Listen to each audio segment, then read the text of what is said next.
یاجوج او ماجوج د نړۍ له تر ټولو حیرانونکو او مرموزو مخلوقاتو څخه شمیرل کیږي چې یادونه یې په الهي کتابونو، لرغونو روایتونو او د بیلابیلو قومونو په کیسو کې شوې ده. د اسلامي روایتونو له مخې دا دواړه قبیلې د حضرت ذوالقرنین په وخت کې د خلکو لپاره ډېرې د تباهۍ سبب وي. ویل کیږي چې هغوی ډېر زیات شمیر لرلو، جګړیز طبیعت یې درلود او هر څه یې له منځه وړل.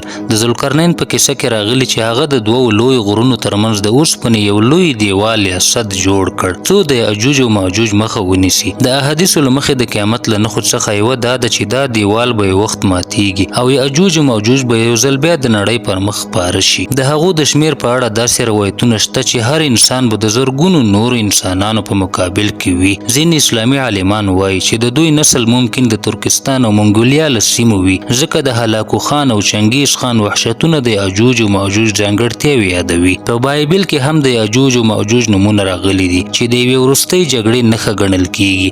د ځینو څېړونکو په ان ممکن دا کیسه د لرغونو یادونو یوه مبالغه شوې بڼه وي، خو د خلکو په ذهنونو کې د یوې واقعي پیښې په څیر یې ځای نیولی دی.